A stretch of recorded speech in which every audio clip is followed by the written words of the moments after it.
بسم اللہ الرحمن الرحیم۔ پیارے ناظرین، آج کی ویڈیو میں ہم آپ کو ایک نیک پارسا عورت کے بارے میں بتائیں گے جس کی شادی ایک ظالم اور جابر بادشاہ کے ساتھ ہوئی۔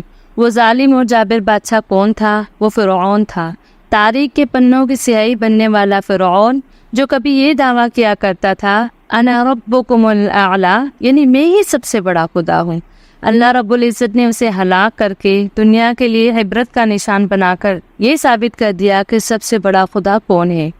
پیارے ناظرین، حضرت آسیہ کی فرعون سے شادی کیسے ہوئی؟ اس نے فرعون سے شادی کرنے سے کیوں انکار کیا؟ فرعون نے کیوں حضرت آسیہ سے زبردستی نکاح کیا؟ یہ مکمل واقعہ جاننے کے لیے ویڈیو اینڈ تک ضرور دیکھیں۔ آپ لوگوں سے گزارش ہے، اگر آپ ہمارے چینل پر نئے ہیں تو چینل کو سبسکرائب ضرور کریں۔ فرعون مصر نے ریان بن ولید کی پوتی حضرت بی بی آسیہ کو شادی کا پیغام بھجوایا۔ یاد رہے، ریان بن ولید وہی بادشاہ تھا جو حضرت یوسف علیہ السلام کے دور میں تھا۔ وہ حضرت یوسف علیہ السلام پر ایمان بھی لایا۔ اس نے حضرت یوسف علیہ السلام کو عزیز مصر بھی بنا دیا تھا۔ خیر، جب حضرت آسیہ کو فرعون نے شادی کا پیغام بھجوایا تو یہ ان کے والد اور حضرت بی بی آسیہ کو بھی ناگوار گزرا، کیونکہ فرعون مصر پہلے دن سے ہی ظلم اور بربریت کے لیے تھا۔ لیکن فرعون نے اپنی بادشاہت کے زور پر جبراً حضرت بی بی آسیہ سے شادی کر لی اور دھمکی دی، اگر یہ شادی نہیں کریں گی تو آپ کے والدین کو قتل کر دیا جائے گا۔ شادی ہونے کے بعد بھی اللہ پاک نے حضرت بی بی آسیہ کو فرعون سے محفوظ رکھا اور وہ آپ پر قادر نہ ہوا۔ اس بارے میں مفسرین لکھتے ہیں کہ شادی کی پہلی رات جب فرعون حضرت بی بی آسیہ سے ہم بستری کے لیے کمرے میں گیا تو اللہ نے اس پر نیند کا ایسا غلبہ ڈالا کہ وہ ساری رات ہی سویا رہا۔ کتابوں میں لکھا ہے کہ اللہ نے فرعون کو نامرد کر دیا تھا، جس کی وجہ سے وہ حضرت بی بی آسیہ سے صحبت ہی نہ کر سکا، اور بعض نے لکھا ہے کہ فرعون کو ایک ایسی عجیب بیماری تھی کہ طبیبوں نے اس کو ساری عمر صحبت سے منع کر دیا۔ دیکھا جائے تو یہ بھی حضرت بی بی آسیہ کی ایک طرح سے کرامت بھی ہے کہ اللہ نے انہیں کیسے فرعون کے ناپاک جسم سے محفوظ رکھا۔ بعض روایات میں ہے کہ فرعون کی ایک بیٹی کا بھی ذکر ملتا ہے۔ آپ کو بتاتے چلیں کہ وہ لڑکی انہوں نے کسی سے لے کر پالی تھی۔ ایک رات فرعون نے خواب میں دیکھا کہ اس کا محل نابود ہو گیا ہے۔ خوف اور وحشت سے اس کا پورا وجود لرزنے لگا۔ اس نے نجومیوں کو بلا کر ان سے اپنے خواب کی تعبیر پوچھی۔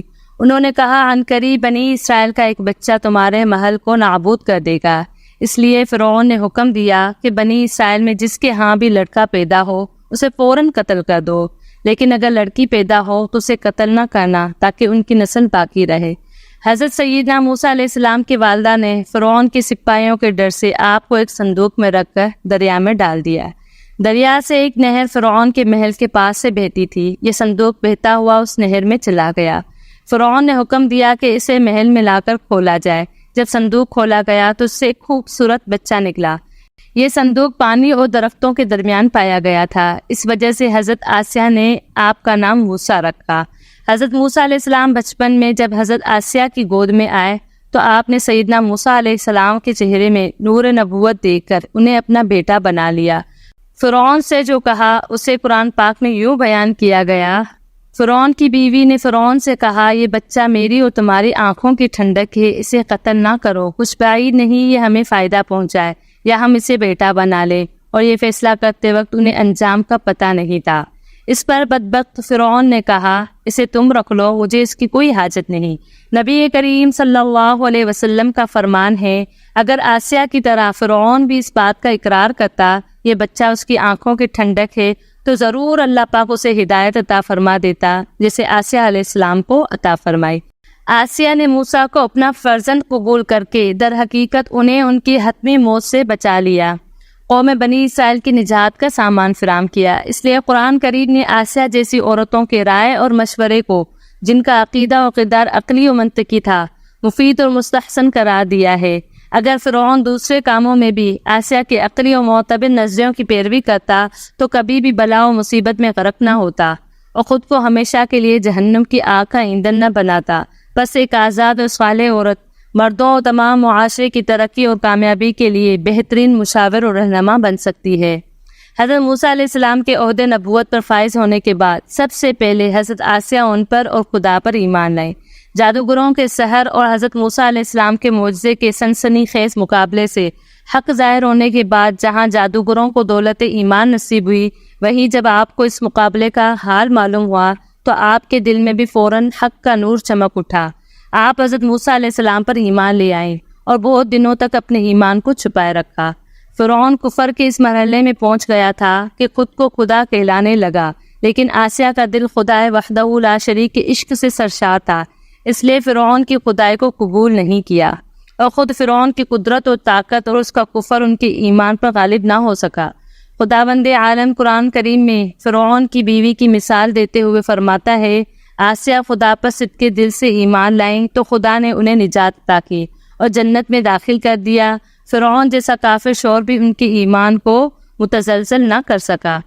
مردوں کی طرح عورتیں بھی صحیح و صالح معاشرے کی تعمیر، امر بالمعروف اور نہی عن المنکر اور معاشرے میں رونما ہونے والے ہر طرح کے ظلم و فساد کا مقابلہ کر کے ایک پاکیزہ معاشرہ تشکیل دے سکتی ہیں۔ حضرت آسیہ بھی ایسی ہی عظیم اور بااستقامت خواتین میں سے تھیں جنہوں نے ایسا عظیم کردار ادا کیا۔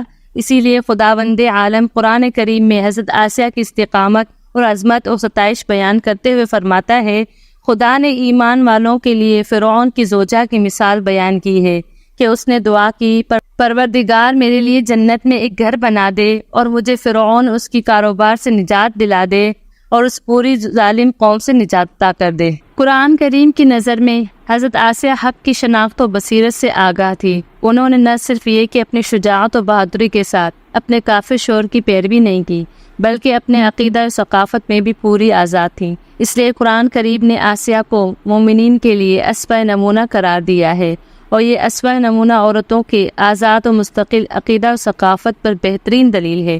آسیہ ایک شجاع و بہادر اور حق پرست خاتون تھی۔ اس خدا پرست خاتون کے ایمان راسخ اور شجاعت دلیری نے انہیں ایسی منزل پر فائز کر دیا کہ بارگاہ الہی کے مخلص بندے جنت میں ان کا مقام و مرتبہ دیکھ کر افتخار و تعجب کریں گے۔ جب فرعون کو آسیہ کے ایمان کے بارے میں خبر ملی تو اس نے بہت زیادہ کوشش کی تاکہ کسی نہ کسی طرح انہیں رائے راست سے منحرف کر دے، لیکن وہ ایسا نہ کر سکا۔